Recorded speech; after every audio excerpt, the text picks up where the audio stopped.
नक्कीच निर्णय झालाय शेतकऱ्यांविषयी, कर्जमाफीसाठी देखील मोठी तारीख दिली होती फडणवीसांनी, त्याच्यानंतर काय बोलणं झालं? तारीख मोठी नाही, ते तारीख देऊन सरकार फसलं आहे आणि हा सन्मान जेथपर्यंत कर्जमाफीचा पैसा बँकेत जमा होत नाही तोपर्यंत तो पूर्ण सन्मान होऊ शकत नाही। तुम्ही लक्षात घ्या का आज महाराष्ट्र या वर्षात होरपळून गेलेला आहे।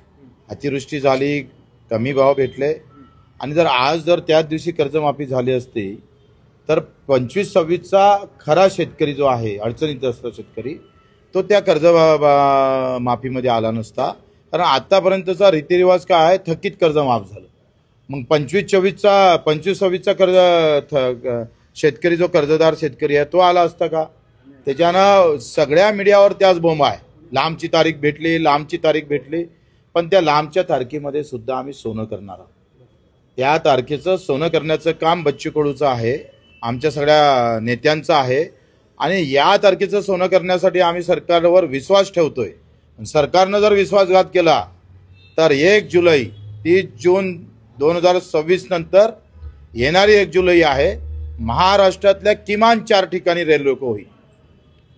ते रेल रोको एवढं राहील का ते भूतन भविष्य असेल।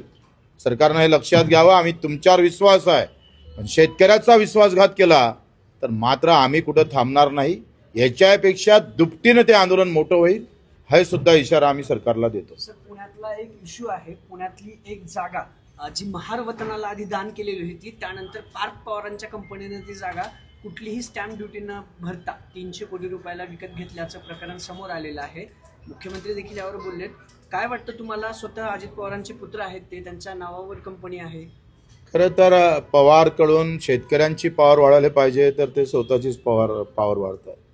इकडे कर्जमाफीचं म्हणतात तर दादा नेहमी म्हणते पैसा नाही आहे, आणि दुसऱ्या इकडे पैशाच्या अशा प्रकारचे जर सत्य असेल तर मला वाटतं याच्यासारखं पाप नाही।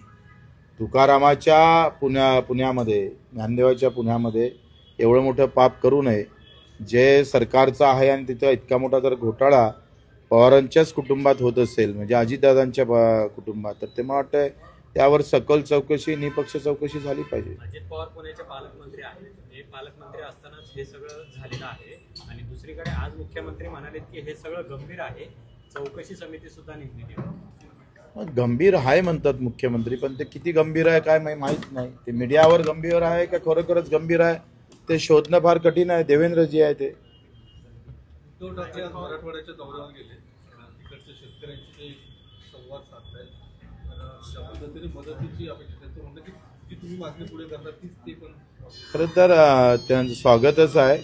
खरं तर आम्ही आंदोलन करण्या अगोदरच मोठ्या पक्षानं जर हे आंदोलन केलं असतं, काँग्रेस असेल, राष्ट्रवादी असेल, शिवसेना असेल, तर टोकाचं आंदोलन झालं असतं तर कदाचित आम्ही त्याच्यात सामील झालो असतोय आणि अधिक चांगल्या प्रकारचे निर्णय हाती आले असते। आज जे उद्योजक धुऱ्यावर जात आहे त्यांचं आम्ही स्वागत करतो, त्यांना धन्यवाद पण देतो।